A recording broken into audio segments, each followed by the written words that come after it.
सभेची तयारी आमच्या पक्षाचे सर्व पदाधिकारी असतील, इंडिया फ्रंटचे सगळे पदाधिकारी आज कालपासून ह्या मैदानामध्ये सभा यशस्वी करण्यासाठी प्रयत्न चालू आहेत। पुणे शहरातील अनेक नागरिक या आजच्या सभेला येतील आणि राहुल गांधी आज देशासाठी, देशाच्या प्रगतीसाठी, देशाच्या हितासाठी आपलं आजचं भाषण असेल असं मला पूर्णपणे वाटतंय। गेल्या काही सभांमध्ये पाहतोय देवेंद्र फडणवीस असतील किंवा पंतप्रधान नरेंद्र मोदी असतील ते असं सांगतात की आम्ही लस मोफत दिली जनतेला, त्यावर तुम्हाला काय म्हणणं? बघा, लस मोफत दिली, कोणी दिली, कोणाच्या पैशातनं दिली, टॅक्स कोणी भरला, हा विषय जनतेला चांगलं माहिती आहे। अनेक नेते बोलतात देवेंद्र फडणवीसांना ज्यावेळेला लस दिली ती दांडावरची ती काँग्रेसने दिली, पण काँग्रेसने कधी सांगितलं नाही की तुमच्या दांडावर आम्ही लस दिली। हा विषय लस आणि हा विषय नाही आहे, जनतेचा विषय आहे, देशाचा विषय आहे। मागच्या आठवड्यामध्ये माननीय मोदी साहेब बोलले, मंगलसूत्रावर बोलायला लागले। आपला देश महासत्ता असताना जगामध्ये अनेक पंतप्रधान आपल्या देशामध्ये झाले, पंडितजी झाले, इंदिराजी झाल्या, राजीव गांधी झाले, पी नरसिंहराव झाले, मनमोहन सिंग झाले, तर यांची मंगळ ग्रहावर विकसित करण्याची भाषा होती आणि मंगळ ग्रहावर जर विकसित करणारा देश असेल तर परत आपण मंगलसूत्रावर निवडणुकीसाठी येतो, म्हणजे किती ह्या बोलण्याचं विसंगती आहे। जर आपण एक पृथ्वीवर राज्य करायला निघालो आहे आणि पृथ्वीवर राज्य करत निघालं असताना परत आपण महिला भगिनीच्या मंगलसूत्रावर येतो, म्हणजे त्यांना निवडणूक कशा पद्धतीने कुठं न्यायची हा विषय चिंतेचा आहे। आपण जर महासत्ता होत असताना मग आपल्या इथल्या महिला भगिनीचं मंगलसूत्रच ची अडचण असं त्यांना वाटतं आहे, तर त्यांचं मंगलसूत्र जपायला आम्ही त्यांचे भाऊ आहेत नाही तर तेवढ्या ताकदीने उभे राहणार आहेत। आमच्या महिला भगिनीच्या मंगलसूत्राची त्यांनी काळजी करू नये, आम्ही करायला आम्ही तयारीत आहोत। आणि जर तुम्हाला एवढंच वाटतं तर मग देश महासत्ता होत असताना आपण मंगलसूत्राचीच भाषा बोलतो आहे, म्हणजे ह्याच्यामध्ये मंगल ग्रहाकडे जाणारा देश परत मंगलसूत्राकडे येतो, म्हणजे ह्यांची असलेलं यांच्या मनामध्ये निवडणूक जिंकण्यासाठी कुठल्या थराला जातात हे आपल्याला स्पष्ट होतं आहे।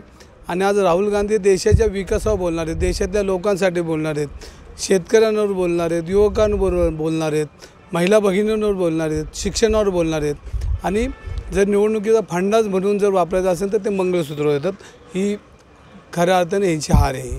पुण्यामध्ये जी कसब्याची निवडणूक झाली होती त्यावेळी एक धंगेकर सगळ्यांना पुरून उरले आणि धंगेकर पॅटर्न पुण्यात जन्माला आला, तो ज्याची जास्ती सगळ्यांनीच घेतली आणि त्याचा परिणाम म्हणून लोकसभेला त्यांना एवढं म्हणजे विरोधकांना एवढ्या मोठ्या ताकदीनं उतरायला लागलं, पंतप्रधानांना देखील पुण्यात येऊन सभा घ्यावी लागली। अशा परिस्थितीमध्ये लोकसभेच्या दृष्टिकोनातून राहुल गांधींची सभा तुमच्यासाठी किती प्लस ठरणार आहे, म्हणजे धंगेकर प्लस अशी ठरणार आहे का कशा पद्धतीने? बघा, विषय असा आहे की काँग्रेस पक्षाच्या सर्व पदाधिकाऱ्यांचे, सर्व नेत्यांचे मी मनापासून आभार मानतो। त्यांनी पुणेकरांचा कौल घेतला आणि पुणेकरांचा कौल घेऊन पुणेकरांवर विश्वास ठेवून मला उमेदवारी दिली आणि पुणेकरांनी त्यावेळेला काँग्रेस पक्षाला सांगितलं सर्वेमध्ये, जनमतामध्ये की रवी धंगेकर उमेदवार द्या, आम्ही त्याच्या पाठीशी उभा राहू। म्हणजे पुणेकरांवर विश्वास ठेवून माझ्यासारख्या सर्वसामान्य कार्यकर्त्याला, माझ्या कुटुंबात कोणी ग्रामपंचायत निवडणूकसुद्धा लढवली नाही, अशा वेळेला मला लोकसभेची निवडणूक पुणेकरांच्यावर विश्वास ठेवून दिली आणि पुणेकरांचा उमेदवार मी गेली 30 वर्षामध्ये सामाजिक आणि राजकीय जीवनामध्ये कायम पुणेकरांबरोबर काम केलेलं आहे। 25 वर्ष नगरसेवक असेल, आमदार असेल आणि सातत्याने पुणे शहराच्या प्रश्नावर बोललो। आमदार झाल्यानंतर देशातल्या प्रश्नावर मी अनेक वेळा बोललो आहे, म्हणजे अंमली पदार्थ असेल, रिक्षा चालक महामंडळ असेल, गुन्हेगारी असेल, ज्या काय गोष्टी असेल, पर्यावरणावर बोललो, शेतकऱ्यांच्या प्रश्नावर बोललो आणि वेळ पडली तर रस्त्यावर येतानाही तुम्ही मला बघितले।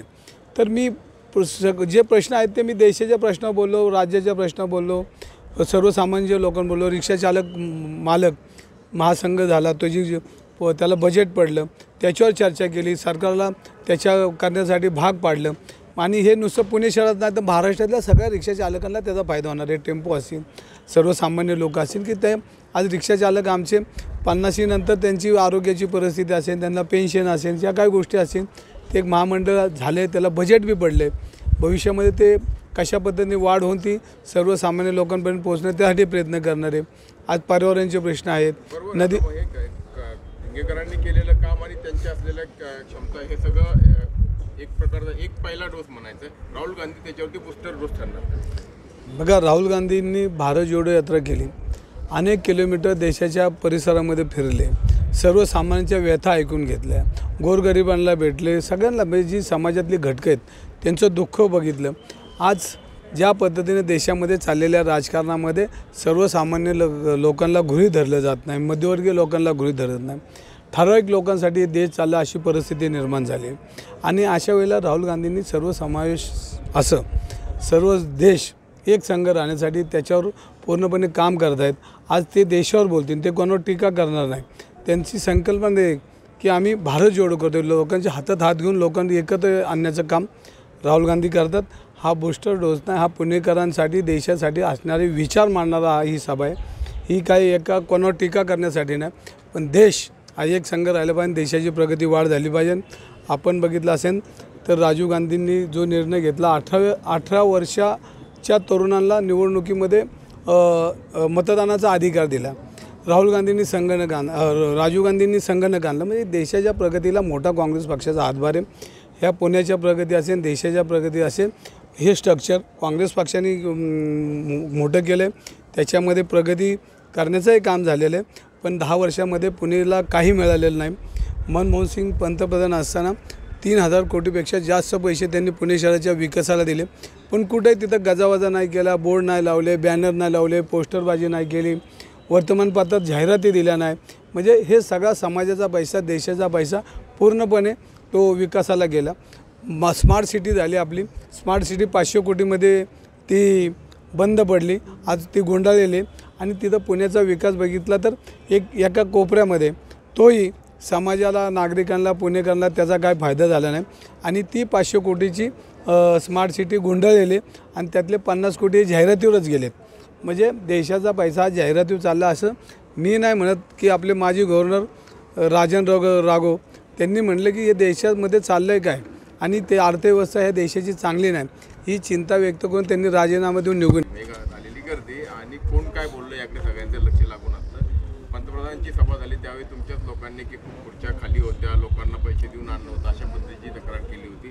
आजच्या सभेच्या बाबतीत तुमचा काय दावा आहे? बघा, आता पुणेकरांनी रोज आता मोहनदादा आलेत पाठीमागं, तर आज पुणेकरांनी पाससाठी किंवा ह्या सभेसाठी येण्यासाठी इच्छा व्यक्त केली. रोज लोक येत आहेत, फोन येत आहेत की आम्हाला तिथं बसण्याची संधी मिळावी. आणि राहुल गांधीजींना ऐकण्यासाठी पुणेकर सज्ज झालेले आहेत. आणि शेवटी पैसे कोणाकडे, आमचे पैसेच सील झालेत काँग्रेस पक्षाचे आहेत ते. त्यामुळे आता आमच्याकडे पैसा नाही, आमच्याकडे जनमत आहे. आणि ज्यांच्याकडे पैसे ते पैसे लोक कसे गाड्यात भरून आणतात ते आपण बघितले. आमच्याकडं स्वस्फूर्तीने लोक ह्या सभेला येणार आहेत. कारण शेवटी जो पैसा हा समाजाचा पैसा, जनतेचा पैसा आहे. आणि इलेक्ट्रिक बॉन्डचे पैसे त्यांच्याकडे आहेत. कोर्टाने बी चिंता व्यक्त केली. म्हणजे अशा परिस्थितीमध्ये भ्रष्टाचार करणारी सगळी संख्या तिकडे पोचलेली. आमच्याकडे सगळे गरीब कार्यकर्ते, जनधारा असणारे कार्यकर्ते. त्यामुळं आमच्याकडं पुणेकर आहेत आणि मी पुणेकरांचा उमेदवार आहे. कारण पुणेकरांच्या जनमतावर मला काँग्रेस पक्षाने उमेदवारी दिली. आणि एक कार्यकर्ता म्हणून सगळ्या पक्षातले कार्यकर्ते, म्हणजे भारतीय जनता पार्टी असेल, राष्ट्रवादी असेल, काँग्रेस असेल, एक कार्यकर्ता म्हणून मला बघितलं जातं. आणि कार्यकर्ता जिवंत ठेवण्याचं काम कार्यकर्ते करतील. कारण सर्वसामान्य कुटुंबातल्या कार्यकर्त्याला नगरसेवक केलं, आमदार केलं ह्या पुणेकरांनी, आता खासदार करतील हा माझा विश्वास आहे. आणि हे सगळे पुणेकरांच्या जीवावर मला ही उमेदवारी दिली, त्यामुळे माझा विजय निश्चित आहे. लंगेकर साहेब, ते आपले व्हिडिओ सोशल माध्यमावर व्हायरल होतो तिरुवनकरांचा, आरोप केलेत की मामुर्डीपासून लोणावळ्यापर्यंत 12,000 कोटी रुपयांचं ड्रग्ज पडलेलं आहे. आणि तिरुवनकरांनी गृहमंत्री जे आहेत त्यांच्यावरही आरोप केले, ते पाठीशी घालत आहेत. मी तर गेली मी वर्षभर अंमली पदार्थावर बोलतो आहे. आणि या देशामध्ये भ्रष्टाचार चालला आहे. अनेक पोलीस अधिकारी त्याच्यामध्ये आहेत. गृहमंत्र्यांचं लक्ष नाही, गृह खात्याचं लक्ष नाही. जी काय लोकांची प्रतिक्रिया ती वस्तुस्थिती खरी आहे. कारण हे देशामध्ये प्रचंड प्रमाणामध्ये पैसा मिळवण्याचं साधन म्हणजे अंमली पदार्थ. तो गल्लीपासून घरापर्यंत, शाळा असेल, कॉलेज असेल, झोपडपट्टी असेल आणि आमच्या सर्वसामान्य कुटुंबाच्या उमऱ्यापर्यंत आलेला हा अंमली पदार्थाचा विकणाऱ्या लोकांची संख्या ही सगळी बघितलं असता ही चिंता करण्याची गोष्ट आहे. आणि वर्षभर मी ह्या माध्यमातून, तुमच्या माध्यमातून, लोकशाहीच्या माध्यमातून, विधानसभेमध्ये ह्याच्यामध्ये प्रचंड प्रमाणामध्ये भांडवलदार लोक ह्या व्यवसायात उतरलेत आणि ह्यांनी प्रचंड प्रमाणामध्ये भारतीय जनता पार्टीला हाताशी धरून ह्या पद्धतीचे अंमली पदार्थाचे धंदे प्रचंड प्रमाणामध्ये उभे केलेत. कारण शासनाने ठरवलं तर मुंगीसुद्धा जात नाही, मग करोडो रुपयाचा लाखो रुपयाचा अंमली पदार्थ येतोच कसा.